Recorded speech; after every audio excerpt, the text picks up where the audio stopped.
Hello, welcome to Unboxed God, where we detox from religion and discover the God who refuses to fit inside the boxes we were given. I'm Tolu Sarah Johnson, and here we explore who God really is beyond fear, beyond formulas, and beyond everything we were taught to perform. If you're hungry for a real relationship with Him, you are in the right place. So let's dive in. So sorry, I just need to try and my charger is distracting me. So thank you. So we still continue on the commandment of Jesus. We've just got two to go now. So excited. So the next commandment is going to be the 49th commandment, and it's going to be the 6th commandment in the theme of witnessing. And that is believe in Jesus. Yes, you hear me clearly? Believe in Jesus. When you look at this commandment, it's telling you to trust Jesus completely. Listen to Him. Follow His words and live the life He taught.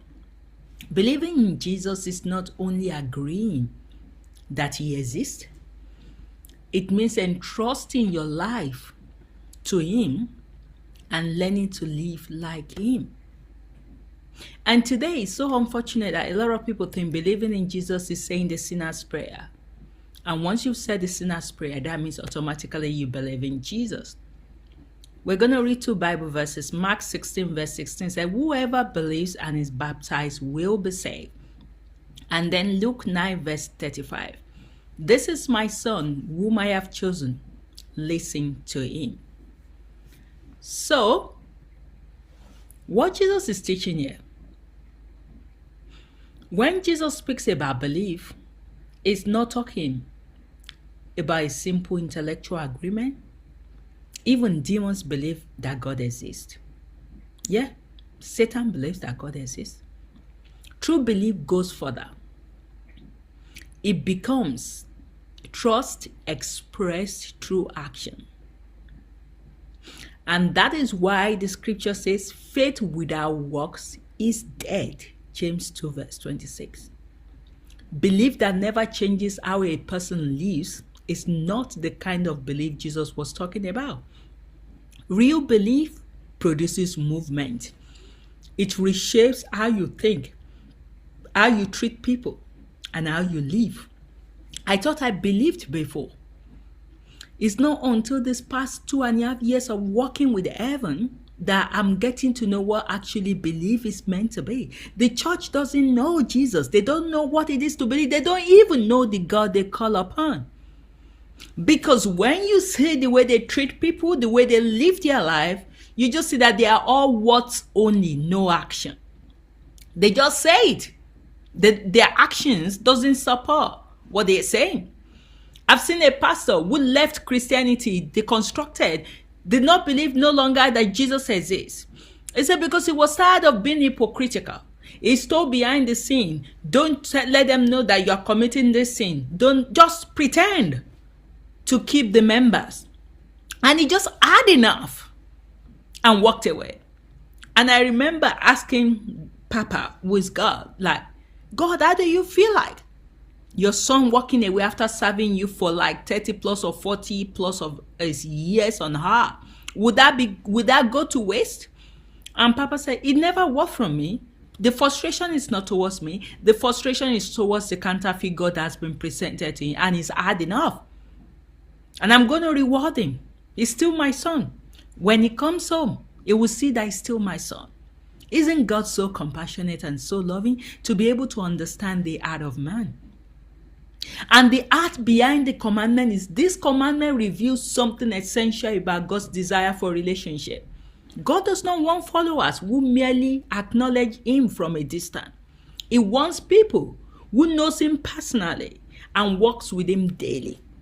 So believing in Jesus means more than saying, I believe Jesus is the Son of God. It means saying with your life, He is my Lord and I want to live the way He taught. Belief is trust that grows into friendship and imitation. Let's look at this analogy. Knowing about someone versus knowing them. Many people know the names of famous individuals. They may watch interviews, read books, or follow them online. But knowing information about someone is very different from knowing them personally. You might know their achievements, but you do not know their voice, their personality, or how they think. The same can happen with Jesus. Many people know about him. They know Bible stories. They know religious traditions. But believing in Jesus means moving beyond information into relationship.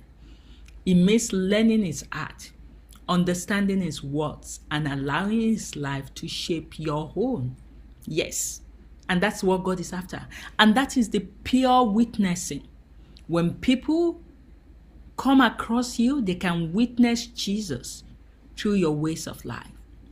So, while listening to Jesus matters, in Luke 9 verse 35, a voice from heaven declared, "This is my son. Listen to him." This moment reveals something important. God himself directs humanity to listen to Jesus.